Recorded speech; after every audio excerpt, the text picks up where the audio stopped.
Viva Voz, com Vera Magalhães.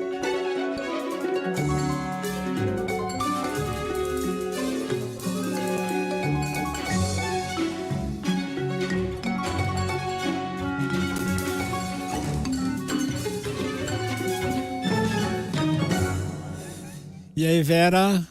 Oi, Sardenberg, boa tarde para você, para Cássia, para os ouvintes e também para quem nos assiste. Boa tarde, Vera. Ô, Vera, bom, o assunto é a pesquisa Quest, Vera. Exato, hoje às 7 da manhã, agora não tem mais nem horário para ter essas pesquisas, Sardenberg, a gente tem que acordar cedo e já ficar na adrenalina desde de manhãzinha, porque a pesquisa veio ali nos primeiros jornais para mostrar a permanência do tríplice empate em São Paulo. Então, a gente continua com ali o triplo empate entre Ricardo Nunes, que apareceu com 24%, Guilherme Boulos com 23% e Pablo Marçal com 20%. Não aconteceu o derretimento do Marçal, como muita gente apostava depois do episódio da cadeirada, que nas redes sociais mostrou um desgaste do candidato do PRTB entre o seu público mais fiel, pela diferença ali de postura que ele demonstrou antes ao provocar o Datena e depois, quando se vitimizou pelo episódio. Mas isso, embora tenha aumentado a rejeição dele, segundo a Quest, de 41 para 45, e feito com que ele oscilasse dentro da margem de erro negativamente nas intenções de voto, não foi suficiente até aqui para tirá-lo da posição ali no primeiro pelotão. E isso, pelo que eu conversei de manhã com as campanhas, preocupa a campanha do prefeito Ricardo Nunes, que está na liderança numérica, mas que vê esse triplo empate com preocupação, porque eles avaliam que o Guilherme Boulos deverá ir ao segundo turno por concentrar o voto da esquerda.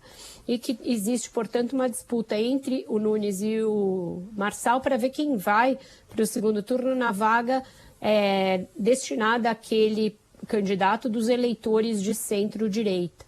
Então, eles acham que ainda pode ter um percentual grande de voto envergonhado no Marçal, que é aquele eleitor que tem uma propensão a votar no ex-coach, mas que não declara isso em pesquisas. E qual é o dado da pesquisa Quest que chama a atenção da campanha do Ricardo Nunes para que eles mantenham ali o radar aceso, ligado? É o fato de que quando você faz a pesquisa espontânea, ou seja, sem apresentar ao eleitor a lista de quais são os candidatos e entre aqueles qual é o que ele prefere, ainda há 49% que não declaram voto. E nos que declaram, nos poucos que declaram, o Marçal tem uma ligeira vantagem em relação ao próprio Nunes, está 1 ponto percentual na frente dele na espontânea. Então, eles não vão ali... Diga. Repetindo esse ponto, na espontânea, como é que está a relação Nunes e Marçal? Na espontânea, Sardenberg, 49% ainda não declaram candidato. Então, é um contingente enorme de eleitores que não dizem quem vai votar sem ver uma lista. E nos que dizem em quem vão votar, Boulos tem 15%, Marçal 14% e Nunes tem 12%. Portanto, uma pouquíssima adesão a cada um dos candidatos, ainda assim um triplo empate nesse quesito, porque a margem de erro na espontânea é de 3 pontos, mas uma grande possibilidade de tudo mudar, porque as pessoas ainda não estariam totalmente definidas e decididas em relação a em quem votar. E eles acham que isso pode ser reflexo de que as pessoas podem ter uma certa vergonha em declarar voto no Pablo Marçal quando questionadas por um instituto de pesquisa. Então, a ordem no QG do Ricardo Nunes é não sossegar, não cantar vitória, não achar que já está tudo ganho, porque mesmo depois de tanto desgaste, o Marçal se mostra bastante resiliente, não é um candidato que está derretendo, como se imaginava que fosse acontecer. E a gente está há 20 dias das eleições, a ordem, então, portanto, para eles é reforçar a presença do governador Tarcísio de Freitas na campanha, ele deverá aparecer mais ainda na propaganda eleitoral e vai fazer agendas de rua, em comícios, caminhadas, carreatas, ao lado do Ricardo Nunes, reforçando essa estratégia que eles acham que foi a mais bem sucedida até aqui, para estancar aquela erosão que ele apresentou em meados de agosto, chegou a cair para 19%, e para revitalizar a campanha dele depois da entrada no início da TV. Então, o Tarcísio continua sendo o principal trunfo da campanha do Ricardo Nunes. Agora, deixa eu te falar uma coisa. Quando a gente olha para a pesquisa do segundo turno, o Nunes leva contra os dois candidatos, né? E até com relativa margem, uma alta margem, né? Isso não é um indicador de que ele tem uma posição mais favorecida? É o indicador, mas é o que eles dizem. Para a gente realizar essa nossa vantagem, a gente precisa chegar lá. E o fato de que ele não sobe consistentemente a ponto de se desgarrar dos oponentes, mesmo tendo 60% do tempo de TV, o apoio do governador, tudo é um ponto de preocupação. Eles lá no início da campanha não contavam com o fenômeno Marçal e tinha muita gente no entorno do Ricardo Nunes que achava até que era possível ganhar no primeiro turno. Olha só, a gente tem essa vantagem de tempo de TV, tem a maior coligação, tem a prefeitura, então talvez seja uma eleição de primeiro turno. E esse fenômeno Marçal veio para bagunçar o coreto todo, e até o da Atena no início também. Então, eles estão praticamente tendo de reconstruir a estratégia para mostrar que o prefeito é essa bola de segurança para quem não quer, por exemplo, a vitória do Guilherme Boulos, para quem tem uma rejeição maior ao Boulos, e o Boulos segue com uma rejeição alta, mais alta até que o Marçal.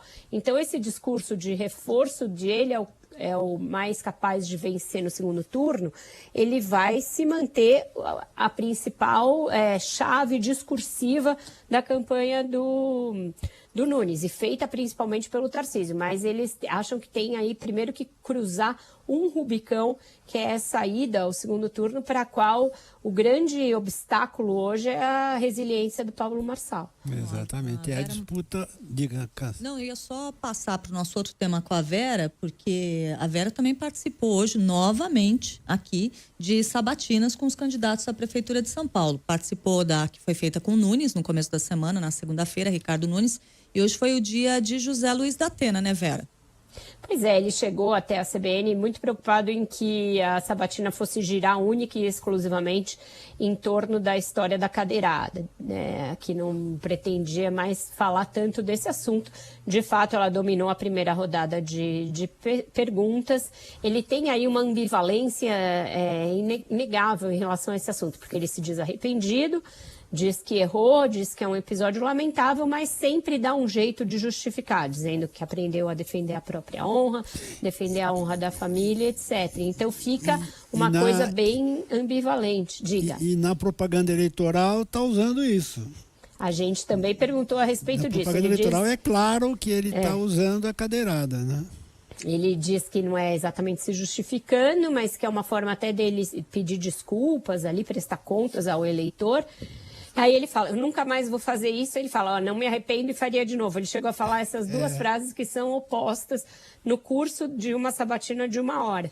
E diz que vai processar o Pablo Marçal na justiça, que vai fazer tudo possível para reaver aí a honra dele que foi atacada.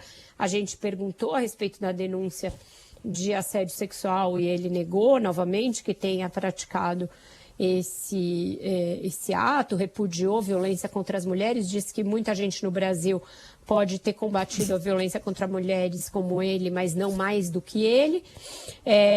Mas em muitos momentos, é engraçado da Atena, né? Porque com esse jeito sincerão dele, ele em muitos momentos resvala para algo que parece próximo do arrependimento de ter se candidatado. Ele diz que sente saudade do rádio, sente saudade do jornalismo, elenca mais os fatos dele como jornalista do que como candidato. E eu até perguntei sobre isso, ele falou que não, que está satisfeito com a candidatura, que quer ajudar o povo de São Paulo. Ele falou que a parte que ele está mais gostando é de sair para a rua, né? Ou seja, fazer reportagem. Você assemelha muito ao repórter, porque ele diz que ele ouve os problemas, que ele fica entendendo melhor a cidade, conhecendo melhor a cidade. Aí ele admitiu que com 10% a chance dele ir ao segundo turno é menor do que já foi, mas evitou falar quem ele apoiaria, por exemplo, num caso de segundo turno entre os demais oponentes. Depois do debate, depois do debate, ele foi entrevistado aqui pela Marcela Lorenzetto e ele declarou que não vai apoiar ninguém, não. Que ele gosta muito da Tabata, gosta muito do Boulos, mas que não vai apoiar ninguém no segundo turno. Não mencionou o Nunes. Veja que é uma coisa que é rara qualquer candidato querer falar nesse assunto. Então, ao já topar falar desse assunto, ele já está dando a entender que não acredita muito nas chances de ir ao segundo turno, né? Agora, só para terminar, Vera, a nossa ouvinte aqui, Eliane Lordelo, ela mandou a mensagem dizendo assim: a cadeira é melhor que os dois candidatos. É o ouvinte que está dizendo.